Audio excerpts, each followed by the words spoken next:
Hola, ¿cómo están? Bueno, buenas tardes a todos. Buen miércoles. Bueno, en el día de hoy vamos a estar realizándole una entrevista a la doctora Micaela García Doumo. Ella va a estar abordando un tema muy importante, que es todo lo referente al tema del acoso laboral o también llamado moving. El convenio 190 de la OIT también va a hablar sobre varias cuestiones importantes, telemoving, temas, digamos, actuales de derecho laboral que a nosotros obviamente nos interesa, ¿no? Así que bueno, ahí ya veo que la doctora está en este caso conectada y de a poquito ustedes se van conectando a los distintos colegas.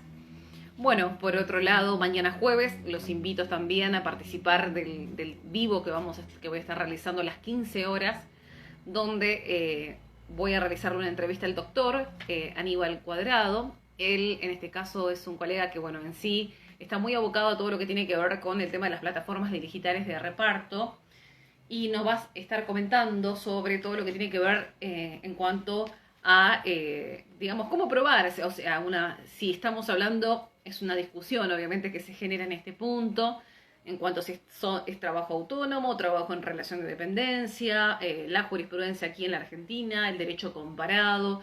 Comentaba que, bueno, en España el Superior Tribunal en este caso resolvió que se trata de trabajo dependiente y bueno, en definitiva, el doctor va a estar mañana abordando a las 15 horas todo lo referente a las plataformas digitales, ¿no?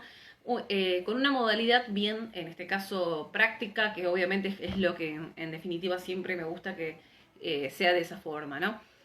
Bueno, eso más que nada. Bueno, el día viernes ya saben que, bueno, ya arrancamos con el curso de perfeccionamiento de ley de RU de trabajo a las 15 horas, de 15 a 17 horas.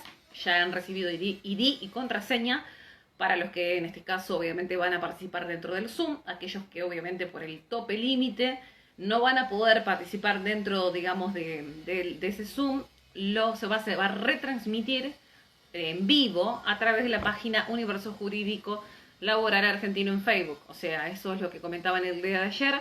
Lo mismo va a ocurrir con el curso de actualización de derecho laboral que se va a desarrollar durante lo que es el mes de noviembre, superado el tope límite de 100, sí, también lo van a poder, se va a ser retransmitido en vivo en Universo Jurídico para que todos puedan participar y nadie quede afuera de estas capacitaciones que son actividades, en este caso, gratuitas.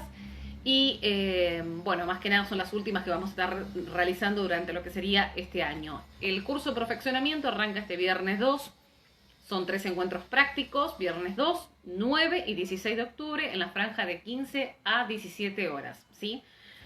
Con respecto al tema del temario, está publicado en la cuenta de Instagram, también en Facebook, en las redes sociales, en la propia página de Universo Jurídico. Así que bueno, pueden aprovechar este curso de perfeccionamiento de ley de riesgo de trabajo para aquellos que quieran de alguna manera sumergirse en el área de ART o aquellos que de alguna manera, como quien diga, quieren seguir obviamente perfeccionándose, porque sabemos que lo que tiene que ver con el área de ART todos los días viene algún cambio nuevo, ¿no? Bueno, hecha todas estas cuestiones, por otro lado recuerden que también este viernes tendremos el triple sorteo de libros a las 19 horas. Lo vamos a realizar junto con la doctora Ana Abdala, 2 libros del doctor Claudio Belucio, práctica de régimen de comunicación y compensaciones económicas. Y el otro libro es referente al nuevo procedimiento laboral en la provincia de Buenos Aires, 15.057, que son libros todos de la editorial García Alonso. Bien, bueno, y el viernes que viene tendremos otro sorteo. Bueno, esto lo he dicho, ya lo he repetido en varias oportunidades, pero bueno, son para que más que nada ustedes estén bien informados de todo, digamos las distintas actividades que uno va desarrollando. Bueno, vamos a mandarle la solicitud a la doctora, que yo ya vi que estaba, ahí está. Bueno, esta entrevista virtual del día de hoy.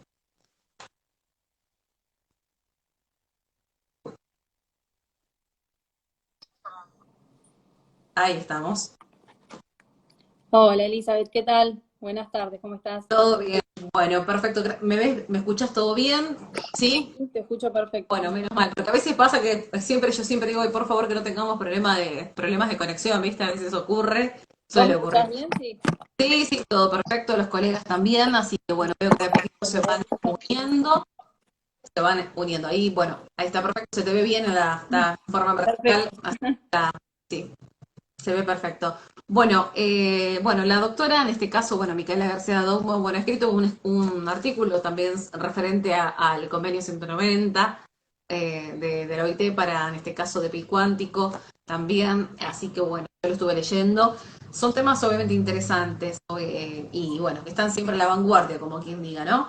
Bueno, sabemos que el 190 no ha sido todavía ratificado por la Argentina, ¿no? Pero en principio, para comenzar y de alguna manera digamos, esta charla, digamos, bueno, más que nada, una de las cuestiones principales, bueno, que te quería preguntar, Micaela, que es lo que más nos cuesta, obviamente, en los casos de moving, ¿no?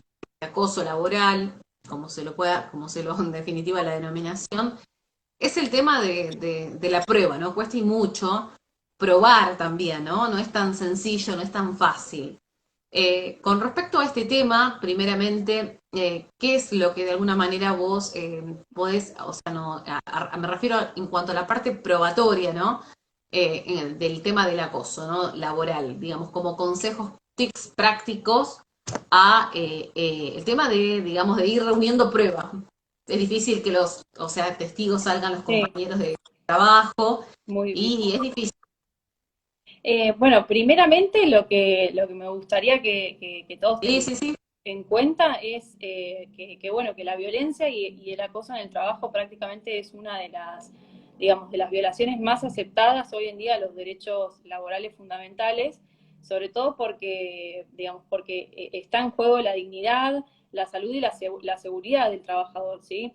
Y bien como vos marcabas, esta figura jurídica pese a que no está regulado en forma específica en nuestro país, bueno, que ha sido desarrollada en parte por la doctrina y por la jurisprudencia, tal como lo manifestás, es de muy difícil prueba, digamos, es uno de los grandes debates que tenemos y de las grandes cuestiones o problemas con las cuales nos enfrentamos nosotros como abogados liberales al momento de plantear un caso de este estilo.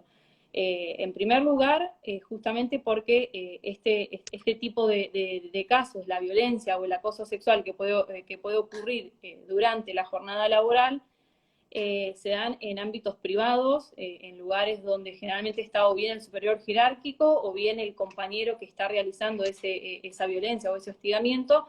Y bueno, cuando esto ocurre es muy difícil contar con una tercera persona, y si tenemos la suerte de contar con esa tercera persona, que éste salga de testigo eventualmente ante un inicio judicial de la cuestión. A mí lo que me parece lo más importante es nuestra labor es fundamental porque tenemos que ir armando todo lo que una ley no arma. Es decir, ¿con qué me refiero a ello? Que como no tenemos regulada esta cuestión, nosotros tenemos que ir armando o ordenando de alguna forma distintos mecanismos que nos permitan eventualmente demostrar qué fue lo que sucedió. ¿Cómo lo hacemos eso? Bueno, a través digamos, de correos electrónicos, de audios donde se puedan marcar o evaluar estas cuestiones. Distinto será la cuestión después, eventualmente, el criterio del juez que entienda, porque esa es otra de las cuestiones con las cuales que nos encontramos, que no todos valoran la prueba electrónica de la misma forma, cuesta, creo que se ha avanzado muchísimo en ese sentido, pero hoy en día es una de las prácticamente es la mayor herramienta que tenemos, por no decir los medios tradicionales, y abocarme a lo que sería un testigo que diga tal cosa. Por eso es que nosotros tenemos que ir, cuando nos llega este caso puntual de una persona que nos cuenta qué fue lo que sucedió, tenemos que ir tratando de armar este camino de que vaya guardando el intercambio de mails, las grabaciones mediante audio, los mensajes de WhatsApp. Después tendremos que lidiar con otras cuestiones, pero sí es importante que nosotros vayamos anoticiando a nuestro cliente de esas cuestiones, porque no todos van a encauzarlo de la misma forma, ¿sí? Y bueno, cuando yo hablaba de que no lo tenemos regulado acá en nuestro país, si bien no está regulado, tenemos una ley marco en la cual prácticamente la mayoría de las sentencias han hecho mención, que es la ley de violencia a la mujer, ¿sí? Que es la ley 26485, y es un gran marco digamos, que va enfocando esta idea de violencia laboral. Y, y la aprobación del convenio 190, la realidad es que de mi parte considero que es fantástico, no solo porque era una gran deuda que teníamos en materia de derecho internacional, si bien contábamos con el convenio 155 o el 111, donde se hacen breves referencias a las cuestiones, no teníamos una materia concreta a nivel internacional que sirva como marco para, digamos, para todos los Estados miembros de la OIT.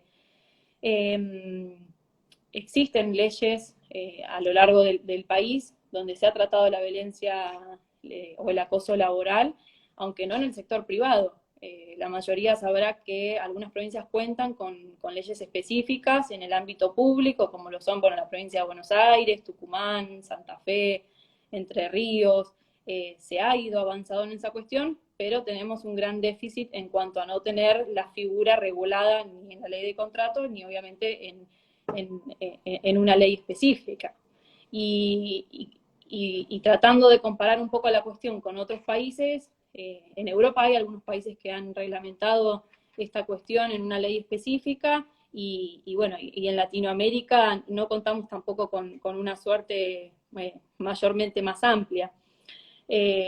Ahora, ¿cómo, se preguntan antes, cómo llegó este convenio? Porque de repente todos nos anoticiamos con este convenio 190, pero no sabemos bien cómo se fue desarrollando esto. Y lo cierto es que bueno, fue un gran trabajo por parte de la OIT, de un montón digamos, de organismos, mucha participación de mujeres en la cuestión, sindicalistas, representantes de empresarios. Y bueno, luego de mucho trabajo, que prácticamente estamos hablando desde 1995 aproximadamente, bueno, el primer documento que registró la OIT es la recomendación que todos conocemos como violencia en el trabajo, que mayormente estimo que todos deben haber citado alguna vez, que es de 1998. Y bueno, después con el correr del tiempo se fueron gestionando otro tipo de documentaciones y recomendaciones, hasta que finalmente en el 2015 se presenta como orden del día tratar justamente la violencia en el trabajo y el acoso. Bueno, finalmente la reunión de expertos comienza a tratar esta cuestión, fueron desarrollando un documento y bueno, es el que finalmente se promulgó, se aprobó en julio del año pasado, en junio del año pasado. Si me preguntan la importancia del convenio, como digo, es importante porque a mí me gusta decir que es como una suerte de un paraguas, porque sabemos que nosotros, si bien tenemos una doctrina de jurisprudencia en la cuestión, hay muchos países que no tienen prácticamente o que tienen muy poca jurisprudencia y que tampoco tienen leyes marcos como lo tenemos nosotros. Y viene a ser una suerte de paraguas porque está como haciendo un llamado de atención a los países para que en definitiva, a los Estados miembros, para que en definitiva tengan una ley específica y que regule estas cuestiones. Eso es importante, pero es importante además porque creo que está redactado en un lenguaje muy claro, en un lenguaje inclusivo, ¿sí? En el sentido de que abarca muchas cuestiones. Y bueno, cuando lo primero que hace tanto el convenio como la recomendación es partir digamos, de indicarle a los Estados miembros que si quieren lograr o que se intentan lograr un efectivo mundo libre de violencia, tienen que proporcionar a los trabajadores y trabajadoras todos los mecanismos para no solo lograr la prevención de la violencia en el trabajo, sino también lograr una efectiva protección, algún tipo de reparación en el caso de que exista un daño en la salud del trabajador y garantizar también el derecho a la igualdad y a la no discriminación.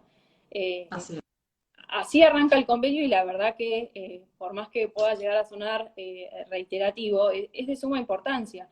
Y bueno, y después, siguiendo con este lenguaje claro, y si bien es amplio el lenguaje, además de ser claro, y creo que en esto hay que tomar reparo, porque esta temática es una temática transversal, ¿sí? como sabemos, y al momento de que los legisladores tengan la oportunidad digamos, de realizar y debatir estas cuestiones, lo van a tener que hacer con suma prudencia, y creo que una de las cuestiones más importantes es el hecho de que cuando el convenio define el término de violencia y acoso, lo hace como considerando que son un conjunto de prácticas y comportamientos, ¿sí? que en definitiva son inaceptables, con este término lo habla el convenio, y que se pueden manifestar en una única vez o en forma reiterada. Y acá un paréntesis, nosotros sabemos que la jurisprudencia prácticamente, Argentina lo que está diciendo es que esta práctica tiene que ser reiterada. Entonces, acá ya tenemos una de las primeras cuestiones que va a generar mucho debate, y es ver, bueno, ¿seguimos el parámetro del convenio? ¿Seguimos el parámetro de la jurisprudencia? ¿Qué hacemos? Bueno, yo particularmente considero que bueno, habrá que ver cuál es el texto de la ley, pero en definitiva para considerar que sea por única vez, tiene que ser una situación de suma gravedad como para evitar, bueno, en una situación que se termine generando un abuso. En definitiva eso quedará al criterio luego de los magistrados, pero creo que es una de las cuestiones que puede llegar a generar conflicto. Y bueno, y después cuando sigue el desarrollo del concepto de la violencia y del acoso, que creo que esto también es muy importante, es el hecho de que establece que puedan generar o bien que generen efectivamente un daño físico, psicológico, sexual o económico. Y me detengo en lo económico porque generalmente uno cuando habla de moving o de violencia laboral se refiere siempre o tiende a pensar que es únicamente la violencia física, ¿sí? Y lo cierto es que hay muchos casos también de discriminación económica. ¿Sí? Hay jurisprudencia en ese sentido. Y es importante también que lo tengamos en cuenta. Y luego pone énfasis en una cuestión novedosa, novedosa a nivel nacional y novedosa a nivel internacional, porque es uno de los primeros convenios internacionales que tratan la temática, que es el hecho de considerar las condiciones de género, ¿sí? La perspectiva de género. Y acá el convenio dice, bueno, ustedes Estados partes, ustedes Estados miembros tienen posibilidad de regular el concepto de violencia y acoso laboral a través de un concepto general o separado donde se identifique a la violencia y acoso laboral por razones de género. Va marcando un poco el camino, pero sí es importante que se lo haya reconocido. Es de suma importancia y bueno, la realidad es que, bueno, acá generalmente lo conocemos como moving, fue como un término acuñado ya del derecho comparado, pero en realidad no es más que eso, es violencia laboral. El moving es el verbo de to move, el hecho de acusar, de hostigar al otro, que puede ser obviamente, como la mayoría ya debe conocer, una violencia física o verbal, y que puede consistir en un hostigamiento, digamos, vertical u horizontal, en tanto sea de un jerárquico a un inferior, o sea realizado por compañeros, ¿sí? O un desarrollo mixto entre ambos. Así es. No sé. Micaela, te Sí. pregunto una cuestión, me pareció muy interesante lo que estaba escuchando con respecto al convenio, lo que mencionabas, de que se refiere inclusive a que, digamos, recepta esto de también de una única vez, ¿no? Como decir, cosa que nosotros sabemos que dentro de lo que es la jurisprudencia, digamos, que tenemos dentro de lo que es el moving, una de las cuestiones que siempre se ha recalcado es el tema de que digamos, que sea constante en el tiempo, ¿no? Eso me parece un punto importante que está destacando interesante. Y por otro lado, saber en qué estado, digamos, se encuentra parlamentario el convenio 190, ¿no? Porque había pasado, no sé si a diputados, no sé específicamente cuál es el estado actual, dicho, del convenio 190. Bueno, porque en definitiva también es como que está postergando este tema de su aprobación, ¿no? Sí, vos sabés que me resulta un poco raro porque, bueno, una vez que lo aprueba la Cámara de Senadores y pasa a diputados, digamos, hubo muchísima difusión al respecto en el sentido de que digamos, la aprobación iba a ser prácticamente inmediata. Claro. Las últimas noticias y el seguimiento que se ve desde la página data de los primeros días de agosto, ya estamos entrando en el mes de octubre. Claro, porque el Ya 190 claro, perdóname que te interrumpa, el convenio 190 es de agosto del 2019, si no me equivoco, la Sí, fecha. julio del Digamos, 2019. por lo, claro, por lo cual ya estaríamos pasando más del año, de alguna forma, digamos, en que digamos la Argentina pueda ratificar dicho Sí, convenio, ¿no? sí, sí, bueno, Ujú. las primeras noticias, bueno, en realidad primeras noticias no, ya el año pasado se había hablado de que era prioridad la ratificación del convenio. Sí, Creo que sí. en marzo, febrero, marzo se volvió a insistir en lo mismo y bueno, al menos acá todavía estamos ahí. De hecho, las noticias, si uno ingresa a la página de la OIT, se encuentra con que Ajá. las noticias o las primeras noticias al respecto databan de que la Argentina podía ser el primer país en ratificarlo. Sin embargo, quedamos a la espera. El primer país en ratificarlo fue Uruguay y lo siguió Fiji. Por eso es que hoy el convenio está aprobado. Una de las condiciones es que el convenio sea ratificado por 2 países para que en el término de 12 meses comience a entrar en vigencia, digamos. Así que es importante porque ya ese paso se da por desarrollado y bueno, y aquí esperaremos a que diputados lo apruebe y bueno, luego tienen que depositar el documento en Cancillería para que posteriormente sea depositado en la sede de la OIT en Ginebra. Cuestiones. Algo que sí, sí, algo que me parece importante mencionarlo, digamos, porque cuando estuve leyendo el tema del convenio hay una parte que, bueno, hace referencia y eso me parece, digamos, algo, digamos, como un cambio importante. Cuando nos habla, el 190 habla del tema de la extensión del lugar de trabajo. Uno generalmente está acostumbrado de pensar de que el acoso laboral de alguna manera siempre se va, o sea, siempre se ejerce en la empresa, en el lugar. Sin embargo, el convenio 190 en ese sentido amplía mucho el tema de, digamos, de dónde, digamos, ejerce este acoso, ¿sí? Por así decirlo, incorporando todo, digamos, incorpora el 190, digamos, el acoso que se pueda de alguna manera generar o de alguna manera del empleador hacia el trabajador a través, digamos, de mensajes, digamos, de WhatsApp, que es lo más común, obviamente, que Sí, sabemos que no es sí, nada de otro mundo, que pueda suceder, digamos, entre el trabajador y el empleador, inclusive dice en la calle, durante el transcurso, digamos, que está yendo al domicilio, digamos, en su vida diaria también, ¿no? Porque es como que si no uno se queda con un concepto restringido, decir, bueno, el acoso solo en el trabajo, y el acoso laboral no es solamente, no solamente, digamos, se materializa, digamos, por decirlo, se lleva a cabo en la propia empresa, sino que también, inclusive, vuelvo a repetirlo, hay que, digamos, tiene un concepto mucho más amplio, ¿no? En este punto, y más teniendo en cuenta todo este tema del avance tecnológico, los WhatsApp, ¿no? exactamente. Los correos Mm. electrónicos, y también importante como temas, como bien nombrabas vos, como nombrabas recién, como elemento de prueba, que obviamente muchos tribunales entienden que obviamente no son suficientes, que bastan obviamente que sean acompañados de otras pruebas más, ¿no? Que Mm. generen, digamos, esta convicción, por así decirlo, pero bueno, creo que en definitiva se va acoplando a la realidad actual, ¿no?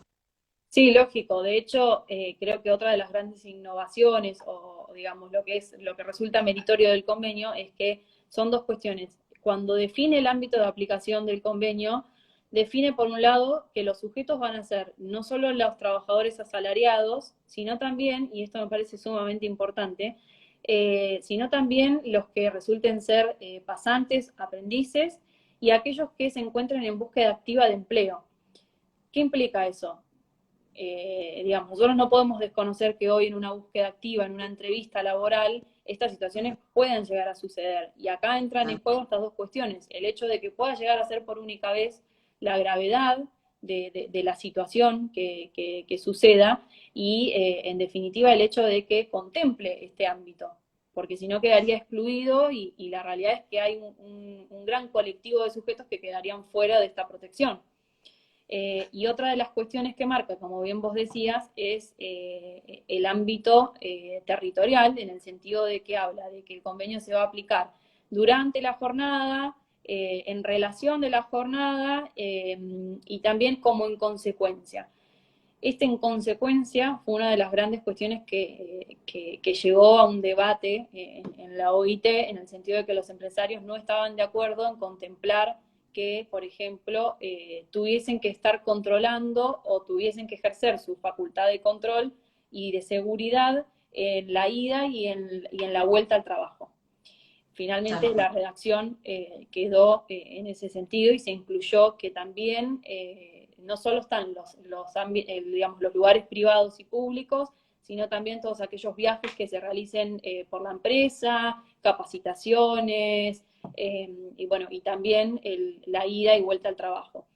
E incorpora, como bien vos decías, una novedad, en realidad para nosotros ya hoy, no solo a nivel nacional, sino en el mundo, con esta situación extraordinaria que nos está tocando vivir, todos prácticamente, muchísimos trabajadores están haciendo uso del home office y de las TICs, ¿sí? de herramientas tecnológicas, que en definitiva han provocado que estas prácticas, que podríamos denominar, digamos, abusivas, porque en definitiva se está haciendo algo que no debería corresponder, se trasladaron a lo que son los medios electrónicos, a mensajes de WhatsApp, a videollamadas, a los Zooms de la empresa, a las redes sociales, a los canales internos de chat que tienen las empresas. Hace muy poquito me pasó que una clienta vivió una situación muy similar en este sentido a través del canal interno de una empresa. Y bueno, era una empresa muy grande, ella pudo hacer la denuncia por un canal digamos, que facultaba la empresa. Se solucionó, aunque resulte extraño, pero bueno, la realidad es que este canal interno que tiene la empresa y que también es a lo que aspira un poco el convenio, funcionó. Porque el convenio en sí, además de definir estos temas que no dejan de ser relevantes, define algo que es muy importante. Les dice a los Estados miembros que tienen que exigir al empleador que arbitre todos los medios para que garanticen los recursos a los fines de eliminar la violencia y el acoso en el trabajo. ¿Qué implica esto entonces? Digamos, está generando un mayor control en el deber de seguridad del empleador, de acuerdo al artículo 75 de la Ley de Contrato de Trabajo, en nuestro caso, y también le está pidiendo, bueno, perfecto, tenemos este marco, pero yo ahora necesito que ustedes se ocupen de que arbitren los medios, de que tengan mecanismos y desarrollen herramientas internas para garantizar que esto no ocurra. Y en el caso de que llegue a ocurrir, que el trabajador tenga un medio directo o facilitado para canalizar su reclamo. Y en este sentido colabora muchísimo la recomendación 206. Si bien sabemos que no es obligatoria porque justamente no es vinculante y es una recomendación, la recomendación en sí contempla todas estas directrices para que los Estados miembros comiencen a desarrollar estos mecanismos y da algunos parámetros de cómo los Estados pueden facilitar estas herramientas. Solicita también la posibilidad de que se contemple una reparación para el caso de un daño físico o psíquico. Y también contempla la posibilidad de que se debata, o al menos que se comience a hablar, el tema de las licencias específicas. Y una de esas licencias específicas que trata es el hecho de la violencia doméstica. Es decir, ya no solo está tratando la violencia laboral y el acoso, sino también que fue un poco más allá al contemplar e incorporar la violencia doméstica, considerando, por ejemplo, el caso de que el empleador decida desvincular a un trabajador porque sabe que tiene conflictos de violencia doméstica en su casa. Fue mucho más allá, la verdad es esa, y sin embargo, en esta recomendación se tratan todas estas cuestiones y hablan de la posibilidad de empezar a plantear, como decía, las licencias especiales o protecciones especiales frente a este tipo de violencia doméstica, y también licencias especiales por paternidad, porque no nos olvidemos que una de las cuestiones fundamentales que incorpora el convenio es la perspectiva de género. Entonces, si se quiere lograr una efectiva igualdad real entre el hombre y la mujer, una de las cuestiones principales y una de las materias pendientes que tenemos es empezar a contemplar que las licencias por paternidad tengan una extensión mayor a la que hoy en día contenemos en la ley. Micaela, con respecto al tema, a los colegas igual cuando tengan ahí, dejen sus comentarios, yo lo último los voy a leer, igual si hay alguna duda o de lo que estamos hablando y lo que la doctora está exponiendo. Con respecto, bueno, esto del famoso telemoving, ¿no? esto va a generar bastante y mucho, digamos, ¿no? Por no decirlo, porque me llegan muchos de ese caso de los que están teletrabajando y me dicen, doctora, la verdad, eh, es constante este tema de estar todo el tiempo, bueno, uno, no quiero mezclar el tema, una cosa es la desconexión, otra cosa es que estés todo, digamos, el empleador, digamos, ejerciendo así una violencia constante, y Sí, es el mail a común. cualquier hora, el mensaje a Claro, cualquier hora. esto, sí, exactamente, ¿no? Y obviamente que hay, si es difícil, obviamente el tema de, me pongo a pensar de que, bueno, el telemoving también tendrá que ver el tema de la prueba con, seguramente con los mensajes de texto, WhatsApp, no sé, llamadas y demás. Esto del telemoving también, lo tenemos, está dentro del convenio, hay alguna pauta, porque yo recién mencionaba la extensión del lugar de trabajo, ¿no? Ahora bien, ¿hay alguna disposición en cuanto a esta cuestión? ¿Se entiende lo que voy al tema esto Sí, del sí. teletrabajo, del home office que vos mencionabas? Justamente el artículo 3 habla Sí, respecto a estas herramientas, que menciona es- concretamente a las TICs como un ámbito y un lugar donde se pueda llegar a desarrollar la violencia, por lo cual, tal cual como vos decís, hay muchos autores o colegas que estamos escuchando últimamente que refieren concretamente que estaríamos hablando de un telemoving, y no es más ni menos que bueno, eso, porque la realidad es que hoy no solo que se encuentran haciendo home office, que prácticamente la jornada laboral ya no es tal, porque uno trabaja en los momentos que puede, sobre todo si consideramos bueno, que tienen familia a cargo y demás. Entonces todas estas cuestiones van haciendo más difícil el desarrollo de las tareas normales. Ahora, ¿qué pasa cuando realmente del otro lado hay un hostigamiento? Que puede venir no solo del empleador, sino también del compañero, porque no nos olvidemos que acá igual. también estas tareas se han, digamos, reorganizado o redistribuido nuevamente, y esto hace que uno se maneje como una suerte de liviandad, de que cada uno vaya acomodando las cosas como puede y las pueda realizar, y yo creo que eso, de una u otra forma, va generando esto textualmente que refieren algunos colegas, el telemoving. Eh, y bueno, si bien el convenio, como sabemos, todavía no, digamos, no lo ha ratificado nuestro país, sí creo que en forma argumentativa, frente a un caso que nosotros tengamos de telemoving, lo podemos llegar a utilizar en conjunto con toda la normativa internacional, ¿sí? Porque la realidad es que el convenio 155, el 111, bueno, todas las convenciones internacionales de protección a la mujer, la convención de Belén do Pará y demás, son todos organismos que son sumamente importantes para ir encauzando esta cuestión frente a un caso, por ejemplo, de telemoving. La realidad es que jurisprudencia, salvo un poco forzada que podamos utilizar, todavía es reciente. Con respecto, Micaela, al tema de la tarifación, ¿no? Al momento de que uno tenga que solicitar, ¿Qué en tema? este caso, digamos, una forma de decir, porque a mí tampoco me gusta hablar de tarifa, no sé por qué justo salgo el nombre, pero con este nombre de tarifa, pero en particular, más que nada respecto a si establece alguna pauta en cuanto al tema del resarcimiento, ¿no? Obviamente económico, porque por lo general lo que yo he visto, digamos, en cuanto al tema sí, de lo que es del MUD, de estos MUD, coso laboral, que generalmente suelen otorgar, por lo general, de lo que he 13 visto sueldos. en jurisprudencia, otorgan, en este caso sí, como una indemnización en este caso de 13 salarios, más o menos como un parámetro por lo que he visto, más o menos equiparado a lo que sería a los casos en este caso de, digamos, de protección ante despido por matrimonio, por maternidad, ¿no? Y ahora, a lo que yo voy, digo, el convenio en cuanto a este tema del resarcimiento regula algo, una cuestión, para no, digamos, sujetarnos siempre a esto de que tiene que ser siempre el 13 salario lo que de alguna manera uno tenga que solicitar, ¿por qué tener que pedir? Se entiende como pareciera como que es una tarifa en cierta manera, es decir, yo tarifo a 13 salarios el tema del moving, del daño, en cuanto al tema del daño moral, al perjuicio. Sí, bueno, primero la verdad es que el tema de la tarifación es un tema que ha generado mucha controversia, pero bueno, la realidad es que, a ver, el derecho del trabajo está asignado por su carácter transaccional, o sea, ya muchísimos autores, de Viali, por ejemplo, hablaba de esta característica del derecho del trabajo, en tanto la tarifa viene a ser una suerte de seguridad en cuanto es un medio para que el trabajador no tenga que salir a demostrar todos los rubros que está solicitando y el empleador saber de antemano, digamos, cuál sería el costo frente a una situación semejante.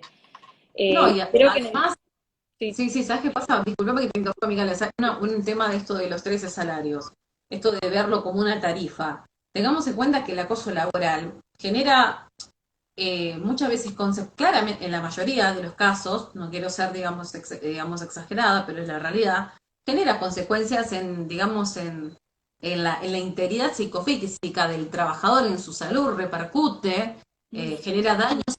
Repito, a mí me ha tocado casos de personas que, bueno, tengo una trabajadora que ha trabajado muchos años, que sigue trabajando en una bancaria, en la bancaria, en una obra social de bancaria, digamos, ¿no? Y bueno, es tanto el acoso que sufrió, en particular, hoy por hoy está con tratamiento psiquiátrico, con cuestiones de esto de depresión mayor, ataque de pánico, o sea, genera de alguna manera, digamos, consecuencias negativas, no solo en la fase psicológica, sino también puede ser en la fase, obviamente, me refiero, de provocar distintos tipos de patologías, de enfermedades, por lo cual esto de verlo como una tarifa de 13 salarios no me parece, porque en definitiva vuelvo a lo mismo, considero que volvemos al punto crucial, que yo considero que para que una indemnización realmente sea justa, tiene que en primer punto de alguna manera ser integral, tiene que ser plena, porque muchas veces son muchos los perjuicios que ocasiona, y esa persona que de alguna manera de alguna manera queda con estas consecuencias negativas en su salud, obviamente hay otros rubros que tenemos que contemplar, ¿sí? Que ya obviamente nosotros conocemos, y muchas veces hay un rubro que generalmente no solemos tampoco, quizás no pedirlo mucho en nuestras demandas, es por ejemplo el tema del proyecto de vida también, ¿no? No solamente el daño moral, el interesante y demás, obviamente que todo esto habrá que probarlo, pero más que nada por ese punto, más que nada me pongo a pensar. Y por otro lado, también es lo que también después te voy a preguntar, porque el hecho de generar, el moving genera esta consecuencia de provocar, en este caso, distintos tipos de patologías, ¿sí? Ya sea psicológicas, psiquiátricas o lo que fuere.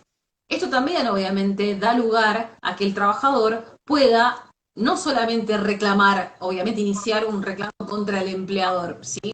¿Sí? Con fundamento en el 75 de la Ley de Contrato de Trabajo y demás, sino que por otro lado también con la RT, ¿sí? Porque en definitiva no deja de ser una enfermedad profesional, y si uno va al concepto amplio de enfermedad profesional, que siempre lo nombro, que está en el 1955, nos define a la enfermedad profesional no solamente como esta patología que guarda anexo con las tareas, sino también da una definición amplia e inclusive manifiesta, o sea, dice ese convenio, en particular el 155 en el artículo primero, Exactamente. que obviamente pueden haber distintos agentes de riesgo, físicos, químicos, o sea, una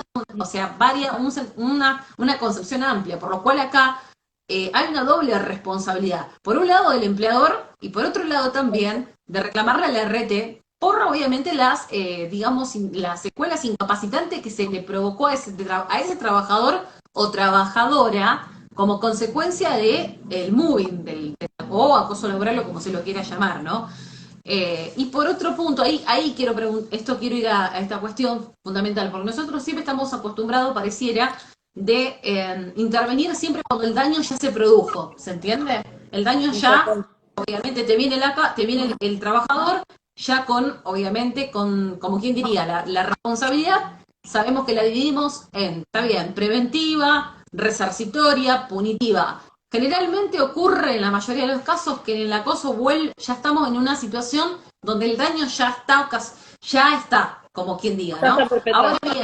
Ahora bien, quiero que vos puedas desarrollarlo porque lo has hecho muy bien en el artículo. Obviamente, ¿qué medidas nosotros los abogados en un caso podemos de alguna forma evitar que ese daño se produzca, o en todo caso de que se siga o si el daño ya se produjo, como quien diga, evitar su prolongación, que siga, continuar, y las hay esas herramientas. Entonces me gustaría que puedas desarrollar eso, porque también es importante esto del tema de la faz preventiva, porque si vamos a actuar siempre cuando ya el daño está ocasionado, me parece que, considero yo, digo, que cuando tiene ese trabajador y me dice, mire doctora, estoy pasando por tal situación, y bueno, ahí es donde nosotros debamos emplear las vías que tenemos, obviamente, dentro de nuestro ordenamiento jurídico procesal, por así decirlo. Sí, coincido en todo lo que has venido diciendo, Elizabeth. De hecho, la realidad es que a mí, más que gustarme, realmente creo que es una deuda pendiente que tenemos nosotros, es el hecho de abocarnos más a la prevención y no tanto en la reparación. Porque a mí me da la sensación que históricamente, desde la sanción de la Ley de Riesgo del Trabajo, estuvimos todos abocados a la reparación. La reparación es injusta, la reparación no tiene que ser tarifada, está excelente y es la realidad, porque muchas veces, como bien vos lo dijiste, una indemnización tarifada no llega a ser integral. O sea, no es integral. Y no solo que no es integral, sino que también tenemos que someter al trabajador a, digamos, a iniciar un litigio donde a veces esa diferencia no amerita que no reciba digamos, en el caso de un accidente, por ejemplo, que no reciba la indemnización tarifada en el momento y obligarlo a acudir a un litigio. Entonces, creo que esta fase de la prevención es la gran deuda que nosotros tenemos. Y en realidad, cuando vos decís qué podemos hacer, sí tenemos muchas cosas por hacer.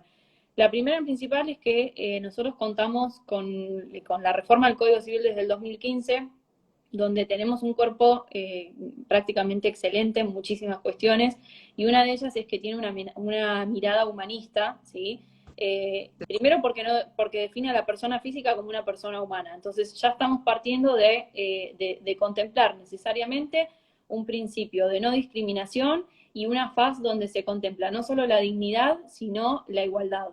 Entonces, en base a eso, los primeros 3 artículos del Código Civil nos hablan de que la sentencia tiene que ser fundada y razonada, ¿no? Es decir, fundamentada y razonable. Y a su vez que los jueces tienen que hacer uso de los diversos tratados internacionales de derechos humanos. Entonces, ya prácticamente hoy no necesitamos tener una normativa específica, prácticamente no necesitamos tener una normativa específica que venga y nos diga que esto tiene que ser así, porque con estos primeros 3 artículos ya podemos dialogar con las fuentes. Es una doctrina que se viene usando mucho en otras ramas del derecho, la doctrina de los diálogos de fuentes, a través de la cual, pese a la especificidad de una norma, como es el caso de la ley de la normativa laboral, porque sabemos que es un sujeto vulnerable, con principios específicos, en tanto no genere una mayor vulnerabilidad y, digamos, se logre con este diálogo de fuentes una tutela efectiva, nos permite jugar con normas que, si bien no son específicas, nos permiten dar mayor protección a este sujeto vulnerado. Esas normas, a mi entender, concretamente, una de ellas es la función preventiva de daños que se incorpora en el Código Civil. Y se incorpora desarrollando, en primer punto, que hoy el deber de dañar es genérico. Y es genérico porque nos está diciendo, ya no importa el factor de atribución, no me importa si es objetivo o subjetivo, a mí lo que me interesa es que no haya un daño y, en el caso de que este daño se produzca, que evitemos que el mismo se agrave. Entonces, incorpora una herramienta de tinte procesal, porque quiero que quede claro, o sea, la función preventiva es una herramienta procesal que está incorporada en el Código Civil, no en el Código de Procedimiento. Entonces, esto es importante y creo que en el mérito digamos, de lo que se quiso hacer con el Código Civil es tratar de usarla, porque en definitiva, en el caso concreto de una violencia o un acoso laboral, o también en los riesgos del trabajo, esta herramienta nos viene a facilitar, por vía del artículo 75, decirle al juez, señor juez, a través del diálogo de fuentes yo quiero que se aplique esta función preventiva mediante una acción autosatisfactiva para evitar que esto ocurra. O puede llegar a ser que el daño haya ocurrido, pero necesito que esto cese, que esto frene su agravamiento. Es una herramienta que me parece que es sumamente importante, y en el caso del moving, puede llegar a surtir un efecto importante, sobre todo considerando que estos medios de prueba, como los correos electrónicos, los mensajes de WhatsApp, las redes sociales y demás, o bien se pueden eliminar, o bien después nos encontramos con la dificultad probatoria de tener que mandar un oficio a Facebook, que Facebook no responde, mandar un oficio a Gmail, mandar un oficio al informático de la empresa. Bueno, todo es un laberinto y bueno, creo que esto puede llegar a ser una herramienta que sirva. Y tenemos jurisprudencia para utilizarla. En Córdoba ha habido muchos fallos. De hecho, hay varios autores que hablan acerca de la función preventiva en el fuero laboral. Y no me quiero olvidar de mencionar que a ver, cuando vos decís que el moving es una enfermedad profesional, está más que claro que es una enfermedad profesional. O sea, hay un nexo causal más que sobrado entre el daño que sufre el trabajador con, digamos, con lo que sucede en el trabajo, digamos, es una relación directa. Yo creo que eso también es una exhibición de responsabilidad burda de las aseguradoras de riesgo del trabajo, y bueno, sin embargo, es una cuestión sobre la cual también tendremos que digamos, luchar. Hay fallos donde se ha declarado la inconstitucionalidad del artículo 6, creo que es el inciso 2 de la Ley de Riesgo de Trabajo, con referencia al listado de las enfermedades. Como todos sabemos, el moving no es una enfermedad listada, entonces tendríamos que eventualmente, no solo partiendo de la base de que cuando nos llega un caso y el estadio nos lo permite, hacer la denuncia en la RT principal, como para luego poder iniciar la acción judicial y encauzarlo en ese sentido. Y creo que también parte de la instrucción misma de las empresas, y creo que este convenio viene a ayudar muchísimo en ese sentido porque genera una instrucción para que no solo los empleadores instruyan en violencia, en acoso y en perspectiva de género, sino también para que los sindicatos, ¿sí?, y las cámaras de empresarios, digamos, hablen al respecto. Y creo que esa es una de las mayores medidas que toma la recomendación, cuando prácticamente dice que estas cuestiones se tienen que consultar o debatir con los sindicatos. Y creo que es vital, porque muchas veces pasa que los delegados de las empresas, los delegados sindicales, no están instruidos en estas cuestiones, no saben qué es la perspectiva de género, no saben qué es la violencia laboral, o han escuchado, y bueno, esto cuando el delegado también no está ayudando a que esa situación se vaya incrementando, ¿no? Pero sí sería de mayor importancia, y sobre todo considerando que partimos de la base de que en una negociación colectiva estaríamos tratando una temática como esta, la violencia y el acoso laboral, y la perspectiva de género también. Creo que es importante. Y volviendo un poco a lo que vos me decías del tema de la enfermedad profesional, hay fallos, ¿sí?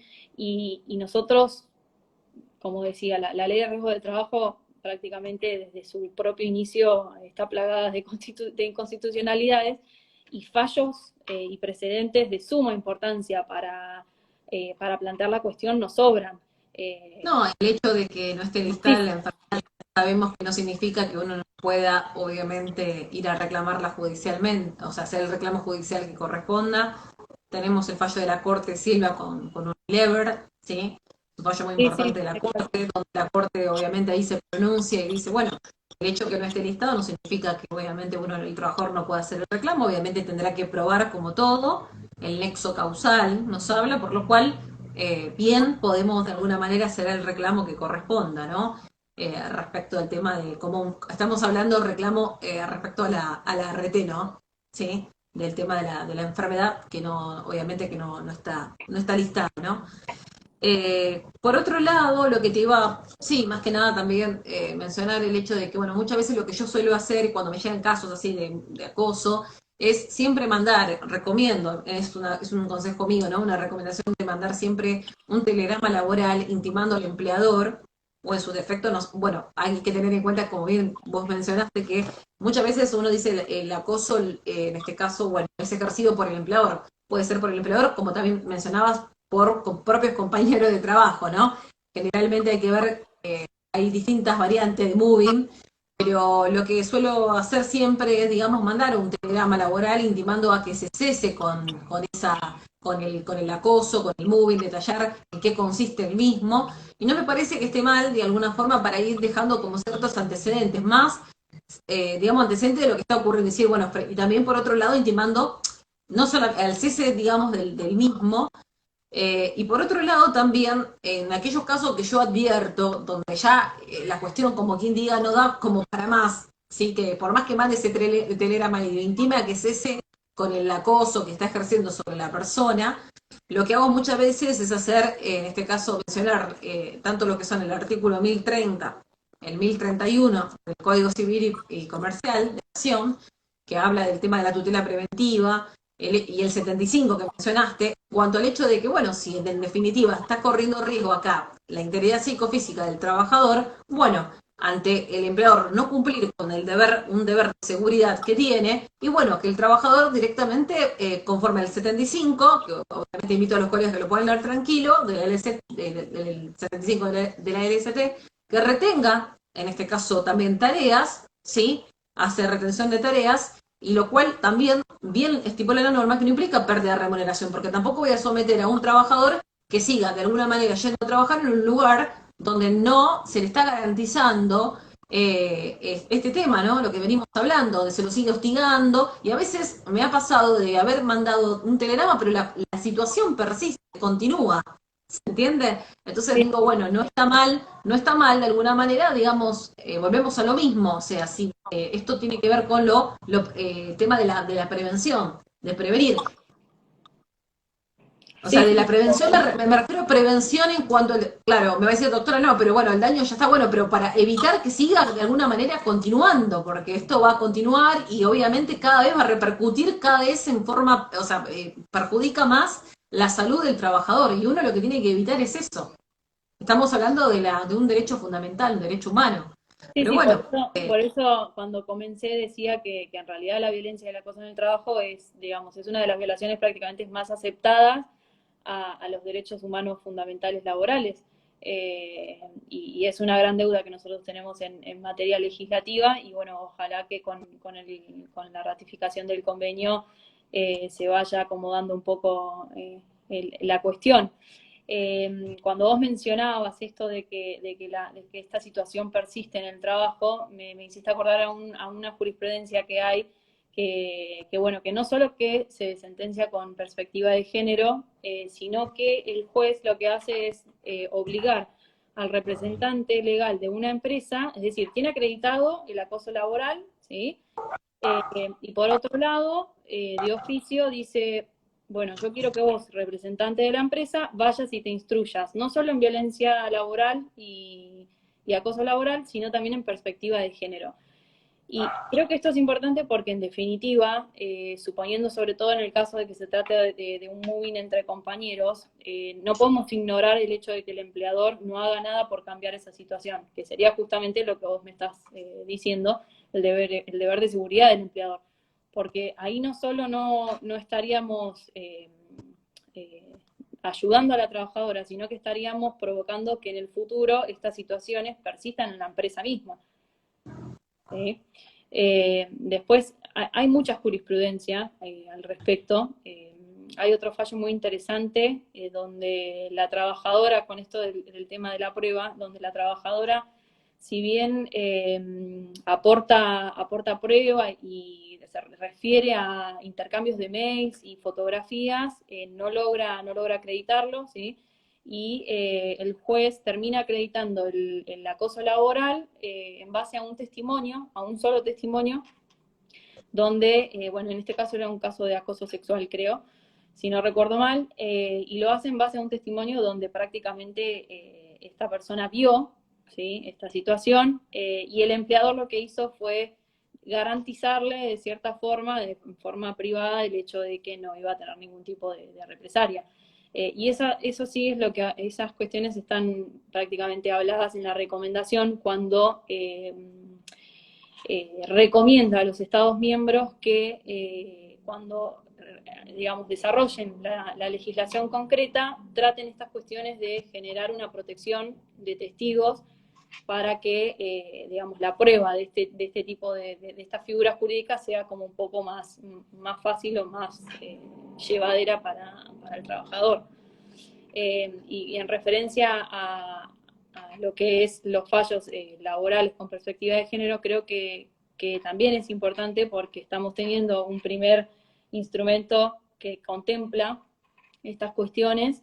Y bueno, yo te escuchaba el otro día cuando hablabas con la doctora Sosa, que mencionó muchos fallos en este sentido, y la realidad es que se ha trabajado mucho, pese a que no hay mayor, digamos, no hay mayor instrucción, ¿sí? Si bien contamos con muchas muchas directivas y demás, por ejemplo, la IGJ está obligando a bueno, que se cuente con un cupo determinado de mujeres en el directorio, que tengan orientación en perspectiva de género. También tenemos la ley Micaela, que obliga a los funcionarios de los poderes públicos a instruirse en perspectiva de género.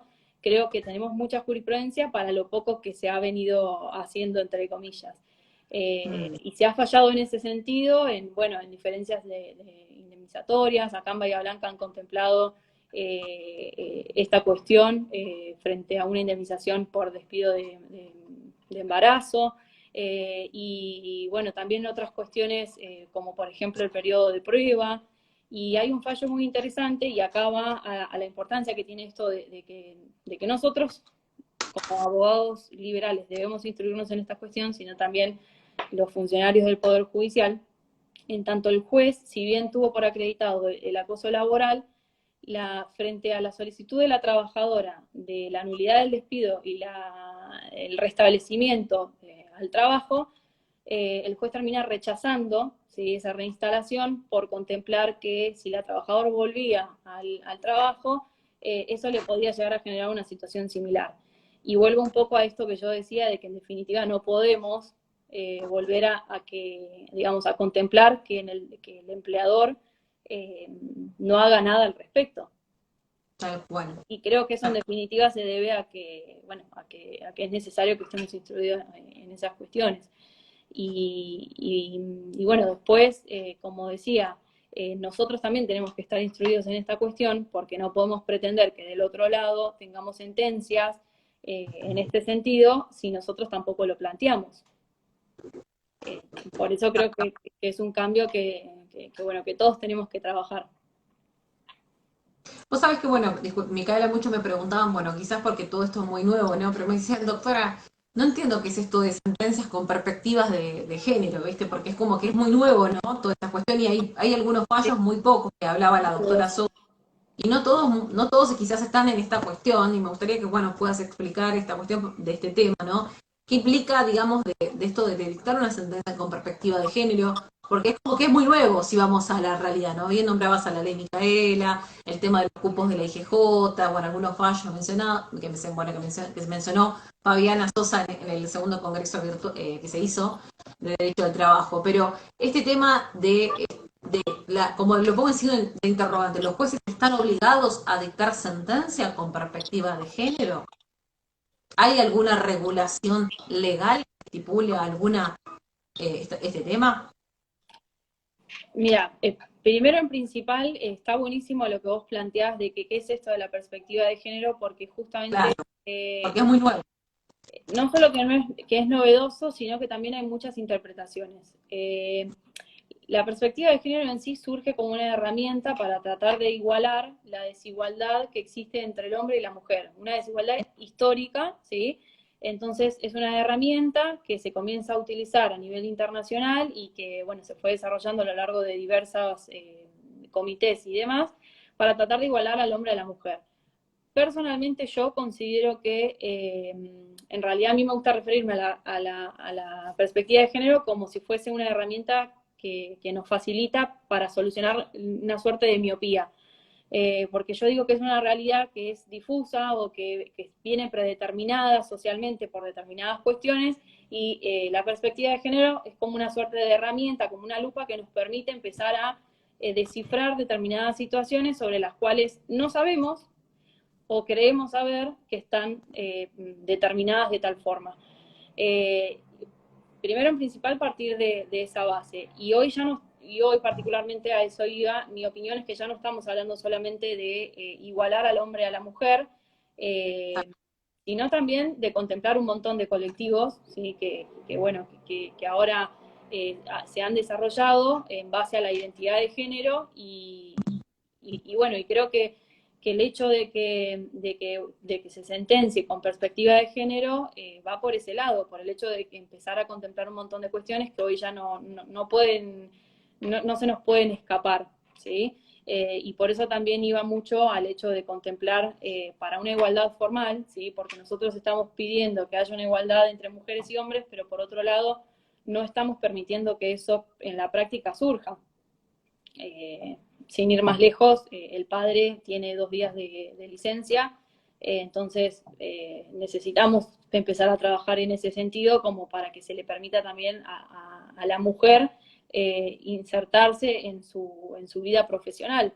Y lo mismo con otras cuestiones. Y sí, la IGJ sacó una resolución en ese sentido. Bueno, también hoy contamos con normativa para que haya un cupo laboral trans, por ejemplo, en el ámbito público.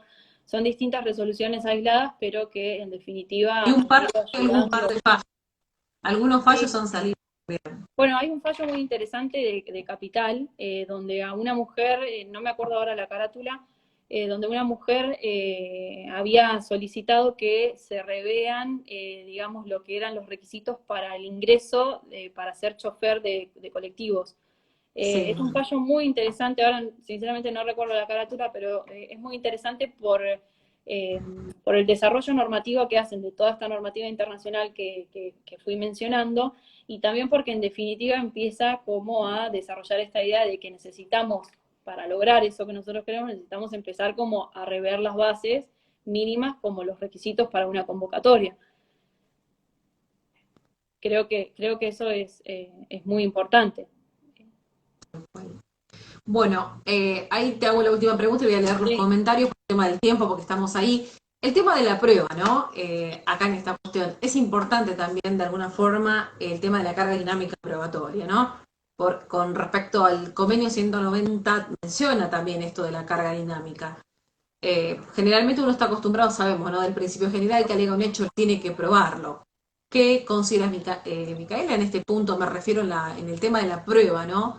Con esto de la carga dinámica probatoria. Te lo dejo para que lo puedas de alguna manera desarrollar, me parece obviamente más que importante, ¿no? Obviamente. Bueno, al principio cuando empezábamos la charla estábamos hablando de que uno de los grandes problemas que tiene esta figura jurídica, que además de no estar regulada, es el hecho de que cuesta mucho probar esta situación.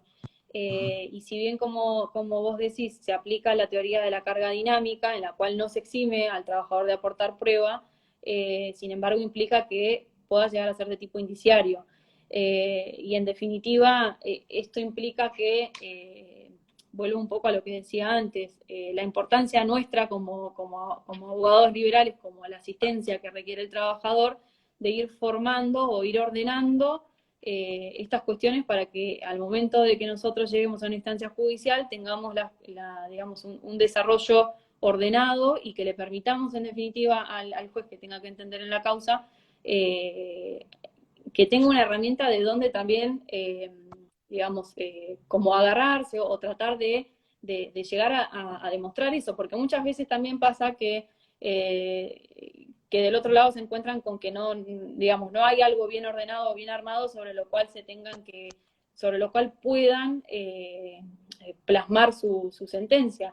Y creo que ahí está nuestro labor como abogados para ir ordenando esta cuestión.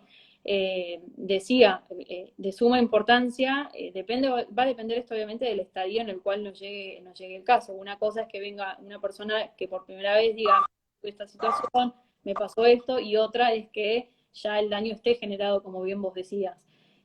Pero bueno, eso en definitiva lo que nos va a permitir es armar el caso de la mejor manera posible. Siempre pensar que si se llega a una instancia judicial tiene que estar de la mejor manera, lo más prolijo y lo más ordenado como para que se tenga una situación, digamos, una sentencia positiva.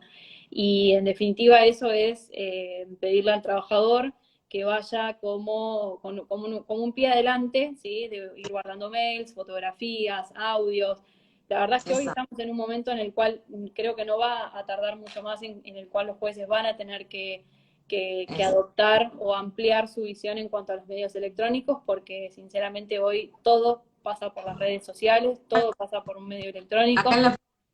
en provincia de Buenos Aires, con la ley 15.057, nosotros tenemos un avance ya con la incorporación de todo el tema de los medios tecnológicos, nuestra ley procedimental acá en la provincia de Buenos Aires, ¿sí? Que si bien por hoy todavía no se está, por así, no lo quiero decir en esta cuestión, digamos, pero digamos no se está aplicando, se sigue aplicando la 11.653, hasta tanto se queda en las salas departamentales, ¿no? Da para hablar para otra cuestión, pero Sí, nuestra ley procedimental bonaerense ya recepta este tema de los temas de estos, digamos, de la prueba, informática y todas estas cuestiones, ¿no? Bueno, Micaela, por el tema del tiempo, más que nada para leer los comentarios de los colegas, para irnos y demás. Primeramente, la verdad, felicitarte porque has sido muy clara en todo, en todo lo que has de alguna manera explicado ¿cómo te puedo decir? Realmente muy claro, muy preciso y realmente felicitarte, realmente, porque da gusto gracias. escucharte y realmente yo sentía que estaba en este momento frente a una clase y tomando nota y demás, porque estaba haciendo también tomando nota de lo que estabas mencionando, pero realmente quiero, sinceramente, felicitarte por la precisión, se nota que estás muy empapada en el tema, en este punto de todo lo que tiene que ver con esto de los riesgos psicosociales, del moving, y la verdad que bueno, voy a estar subiendo igual en la cuenta de Instagram, digamos, la publicación que vos realizaste para que los colegas también la puedan leer, porque más allá de que, bueno, estén escuchando, tengan un contenido, ¿sí? De lo que vos has escrito, pero realmente, sinceramente, sin palabras, te felicito la claridad, ¿no? De todo, ¿no? Bien, ahí leo, en este caso, un par de comentarios que es de colegas, dice, felicitaciones Micaela, realmente, yo también soy una que realmente te felicito en este punto, excelente Micaela, buenos comentarios, parece que ha quedado bastante muy Me claro, parece que dice, fue claro. si bien si bien es otra materia y fuero, sería interesante que los jueces estén a la altura de las circunstancias cuando aplican la normativa, dice Vilma Olmedo, como hace un comentario, amén de que una jueza dictó una sentencia en lenguaje inclusivo y liberó a un violador que fue a parar al lado de la casa de su víctima. Bueno, eso es un comentario. Por otro lado, buenas tardes, excelente las dos, muy clara todo, consulta. La doctora Campos nombró la definición amplia de enfermedad laboral. Me diría la normativa es el convenio 155 de la Organización Internacional del Trabajo, artículo 1, ¿sí? Que especifica, ya que se cortó el audio. Convenio 155 es el que yo mencioné. Bueno, por otro lado, ¿qué fallo es doctora? No sé a cuál se referirá, porque el fallo capaz que Silvia con Unilever, que nombré en una parte respecto a enfermedades que no están listadas, que se puedan reclamar, sino que cualquier cosa pueda precisarlo bien. Muy claros los conceptos. Bueno, aplausos para la excelente expositora, excelente charla, excelente Micaela. Felicitaciones, Micaela. Muchas felicitaciones, porque Bueno, realmente, gracias a todos. no, no, totalmente de acuerdo. Después dice acá, buenas tardes, ¿el convenio contempla la prevención de esta figura? Pregunta Virginia Levin. Sí, sí, a ver, en realidad el convenio sí lo contempla, pero en realidad, digamos, el desarrollo de la prevención concreta está hecho en la recomendación 206, cuando empieza a nombrar una suerte de, digamos, de herramientas como para lograr esta prevención. Y creo que una de las cuestiones más latentes que trata es el hecho de generar estos canales de denuncias en las empresas, de generar recursos fáciles en su desarrollo para que los trabajadores puedan lograr una solución a esta problemática. Y bueno, después como todo, digamos, las definiciones concretas sí tocan a la prevención, dicen que debemos prevenir y demás, pero en definitiva esto va a quedar librado a la suerte de la legislación que cada Estado miembro desarrolle. Bien, Eh, bueno, bueno, si yo te no, a quiero ver, agradecer, Elizabeth, la verdad que gracias por la invitación y bueno, más allá de los comentarios de todos, agradecerte a vos porque realmente haces un trabajo enorme, ayudás a muchísima gente con toda la información que vas brindando todos los días. La realidad es que es excelente y bueno, imagino que todos los colegas te lo deben mencionar pero realmente te agradecemos muchísimo por todo el material y nos mantenés informados a todos. Así que de mi parte realmente te agradezco muchísimo. No, para Y nada, Micaela, al respecto contrario. a los fallos, la verdad Sí, que acá hace un ahora comentario no una recuerdo. colega, sí, te dice una colega, pero que te leo en esta parte, dice el fallo con perspectiva de género, dice, fue referido al representante de la empresa Ah, que sí. que se lo obligó a realizar, digamos, dice que se lo obligó La a realizar aclaración los también fue cursos sobre salvatierra. perspectiva de género que habló la doctora. Bueno, quédese Yo tranquilo igual de después que se los habló la paso. doctora Micaela.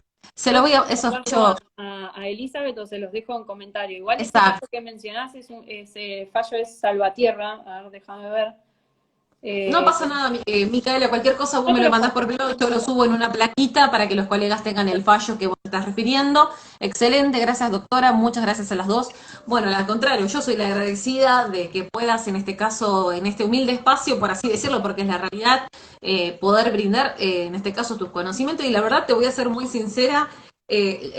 Soy, en este caso, bueno, me siento aquí tomando nota porque, bueno, si bien me gusta mucho todo lo que tiene que ver con el tema del moving en el acoso laboral, pero como yo siempre digo, todos los días aprendes algo y, bueno, sos muy clara explicando, muy didáctica, porque la verdad que, es más, prácticamente no hubo muchas dudas, porque generalmente cuando hay dudas te hacen Es bastante, o porque sea, no ahí los funciona. colegas ponen dudas, pero acá no, ahí quedó todo muy claro. Así que, bueno. Más que nada, Micaela, agradecerte, al contrario, a vos y bueno, por otro lado, felicitarte por el artículo que has escrito, lo voy a publicar también porque así Sí, sí, también no los tengo colegas problema. lo tienen y ahí creo que no sé si tendrá los fallos o no que mencionan y si no, Sí, hay cualquier cosa algunos. lo... Sí. No están todos, Bueno, pero sí. Ahí. listo, perfecto. Bueno, gracias a los colegas conectados y bueno, a vos Micaela y bueno, nos encontraremos si Dios quiere en un próximo encuentro, ya sea tratando alguna otra temática, porque realmente, te voy a ser sincera, o sea, en cierta forma, no sé cómo decir el tema, pero bueno, veo que tenés esa didáctica y además no sé cómo explicarte, ¿no? Muy práctica, Bueno, gracias. muy al punto y al grano, como a mí me gusta y a los colegas realmente también. Así que bueno, te Gracias. agradezco mucho. Bueno, que Gracias tengan todos un por todas tus palabras. Y bueno, gracias a todos por estar escuchando y bueno, espero que les haya sido de ayuda. buen miércoles para todos y bueno, nos estaremos viendo. Gracias, Micaela, y saludos a los Igualmente colegas. para Dale. todos ustedes.